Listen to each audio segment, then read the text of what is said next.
All right, so we're doing Plato, Book 1, right? As we talked about a second ago, we have the Cephalus is, right, the opening speaker. He is the old wealthy businessman who Plato was talking to and asking some questions from him, right? And first he starts off with asking Cephalus what the chief benefit of old age is.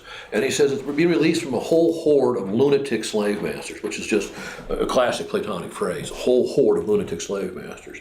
Right? The passions and drives and desires of youth, right, for Plato and Cephalus here, are like these lunatic slave masters. Not only drive you on like a slave master, they drive you on beyond reason or boundaries.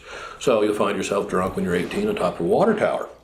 Right, this kind of stuff, right? That's something a lunatic slave master would do to somebody, but not an act of sanity, right? So one of the nice things about getting old, and getting older myself, I can testify, this is true, at least for myself, right, is that, yeah, you do. The passions abide.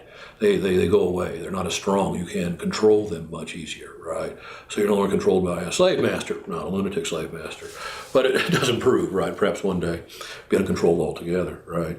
The chief benefit to wealth, right? Cephalus being a wealthy man, Socrates says, what's the benefits? What do you derive from this? And he says, well, the benefit from wealth is that it helps one to be a good person. Right, if poverty and crime are two, shall we say, eternally conjoined, right, very sorry twins, right, it's impossible to separate these two. But when you've got a bit of money, when you've got some means, it's easier to pay your bills, it's easier to keep your promises, easier to pay your debts. So if we understand, right, justice, the first initial definition is telling the truth and paying your debts, right, then having a bit of money, right, certainly, right, facilitates this. Right, and this is where Cephalus then bows out when Socrates says, well, what do you mean by good?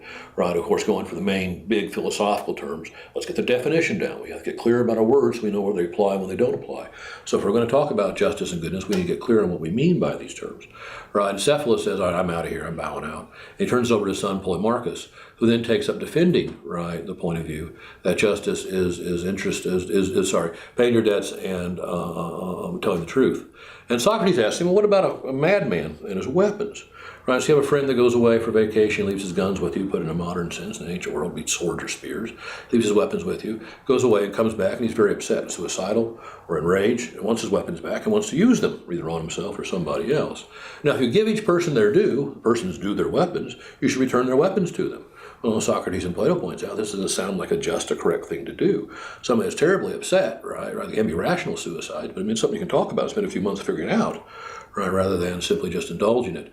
There's an old joke about that. If you can't wait, right, 3 days for a handgun, you don't need one. He's getting away, come on! Right, so if people are upset, you probably shouldn't return their weapons to. So you cannot define justice. Here's the real difficulty. You're trying to define justice in 20 words or less, 10 words or less, right?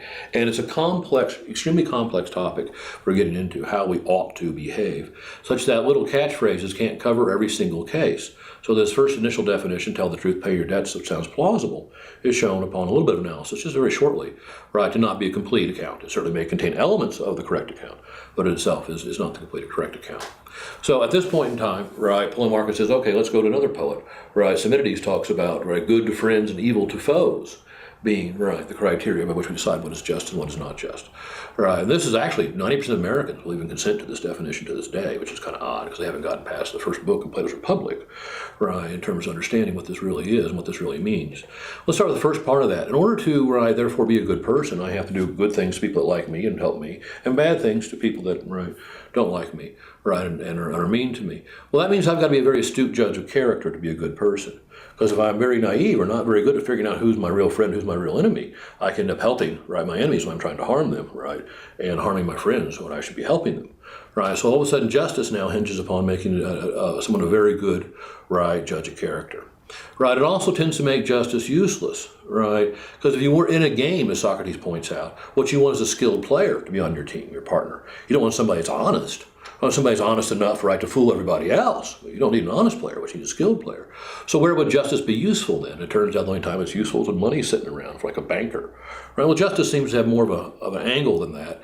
And finally, as Socrates points out, we're asked to harm people. Now, a good person does no harm, right? If people are misbehaving for Socrates, it's because they misperceive the good, right? They're confused about what is proper. What they're owed is an education, not harms. So for him, a just person does no harm. In the same way, it would make no sense to get out and curse your automobile because it runs out of gas and will no longer go. as Bertrand Russell points out, this is just absurd, right? You have to deal with what's going on here. And if all things pursue the good, what they perceive to be good, and someone does something that's bad, for Socrates this means they've misperceived the good. And what they're owed is an education on the good and not punishment, right? And it seems to be much more effective, right? If we take a look at the penal systems of Iceland, Norway, and places like this where they educate rather than penalize, they have a very small return rate.